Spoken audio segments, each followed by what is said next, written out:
Bienvenue à toutes et à tous sur votre chaîne d'information continue. La nouvelle devrait vous rafraîchir. La canicule se termine bel et bien aujourd'hui comme prévu.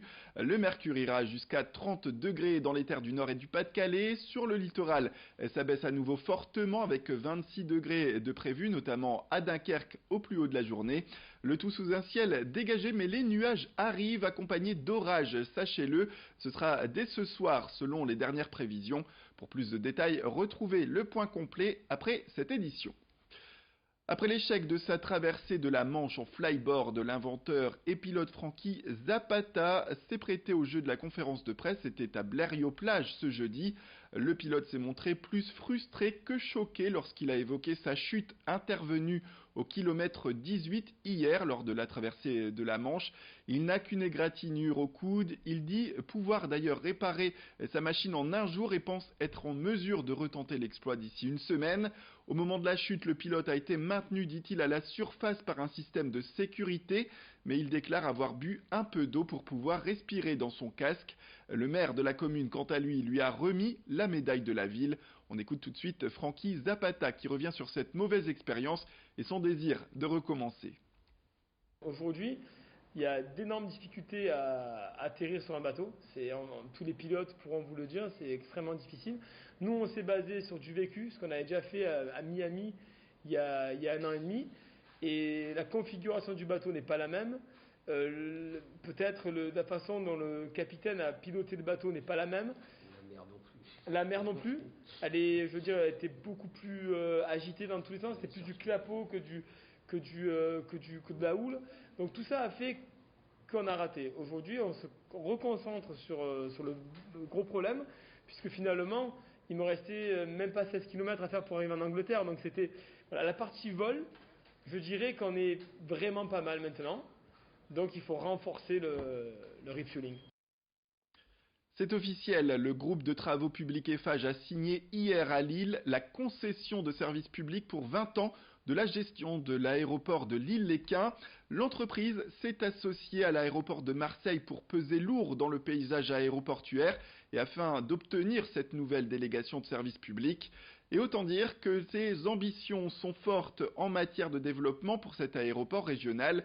D'ici 20 ans, le site va voir l'aérogare doubler de surface. Un projet à 170 millions d'euros qui doit voir le nombre de passagers doubler également.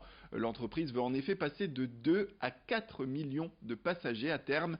Alors pour le rendre encore plus attractif, il s'agira pour le nouveau concessionnaire Eiffage d'apporter une dizaine de nouvelles destinations majoritairement européennes. L'Angleterre est aussi prévue. On écoute tout de suite Christophe Coulon, le président du syndicat propriétaire de l'aéroport de Lille. Une nouvelle aérogare sera construite pour à peu près 90 millions d'euros. Il y aura une séparation des passagers entre le niveau départ et le niveau arrivée. Aujourd'hui, tout le monde est dans le même hall. Demain, ce sera fini. On va aussi supprimer la rampe d'accès à l'aéroport de Lille et les parkings qui sont, je dirais, un peu repoussants parce que ça ne donne pas un très beau visage à l'aéroport et ça ne permet pas un certain nombre de nouvelles fonctionnalités comme les transports en commun que nous voulons beaucoup développer. Le nouvel aéroport sera totalement fini en 2023. C'est un défi qui est assez considérable parce qu'il faut construire sans gêner l'exploitation de l'aéroport aujourd'hui. Il n'est pas question de le fermer quelques semaines, quelques mois. Il n'est pas question de ralentir le nombre de vols qui sont aujourd'hui desservis par plusieurs compagnies sur l'aéroport. Donc il va y avoir un chantier, je dirais, très actif qui va partir à partir, je pense, de l'été prochain, dans 1 an, le temps que toutes les études soient terminées. Et il va falloir y aller travailler très très fort pour que l'on soit dans les temps. En période de canicule, les risques peuvent être dramatiques. Chacun doit s'hydrater, rester au frais et éviter trop d'efforts. Mais les personnes âgées sont susceptibles d'être plus fragiles et donc plus victimes d'accidents qui auraient pu être évités. Et c'est pour cela que les services de la ville de Lille appellent les personnes âgées au téléphone qui se sont inscrites au service de surveillance. L'objectif est de répondre au problème le plus rapidement possible. Aussi mis en place lors de périodes de grand froid ou d'épidémie, le service s'adresse, on le rappelle, aux personnes de plus de 60 ans et aux bénéficiaires d'une prestation adulte handicapée. Pour l'ILLM, 270 personnes âgées inscrites sur cette liste sont présentes. Alors pour s'inscrire, sachez-le, rendez-vous sur le site internet de la ville ou en mairie de quartier. Je vous propose d'en savoir plus avec l'une des responsables du service au micro de Lucille-Berthe Constant. Donc là, je vais appeler une personne qui s'est inscrite au plan d'alerte et d'urgence, de façon à faire le point avec elle, savoir si tout va bien. Donc là, ce qu'on retrouve, c'est des questions style « Vous vivez seul ? Est-ce que vous avez des visites une fois par jour ? Voyez-vous votre médecin régulièrement ? Disposez-vous d'une telle alarme ? Etc. quoi. Puis après, c'est plus sur la santé. Donc si elle n'a pas de nausées, si elle n'a pas de maux de tête, si elle n'a pas des troubles de vision, etc. Et ensuite, traditionnel, c'est savoir si elle prend bien les mesures telles que fermer les fenêtres, mettre un ventilateur, boire de l'eau.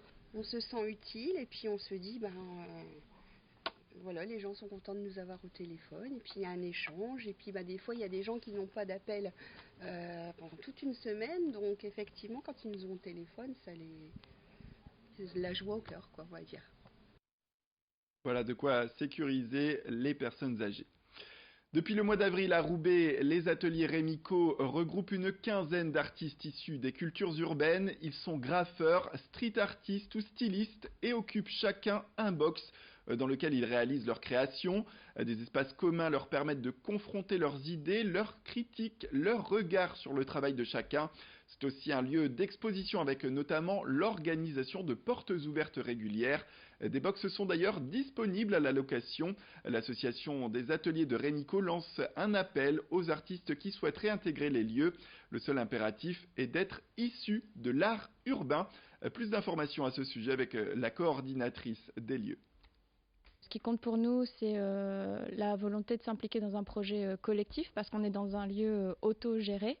Donc, en fait, le fonctionnement repose sur le bon vouloir, la motivation de chacun, que ce soit pour la décoration, pour le ménage, pour la gestion du lieu lors des ouvertures.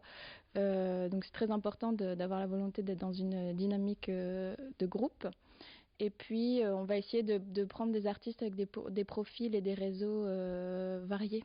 L'objectif de ce lieu, c'est de mélanger des artistes qui sont à des stades différents de leur carrière, afin que les plus expérimentés puissent aussi coacher les plus jeunes.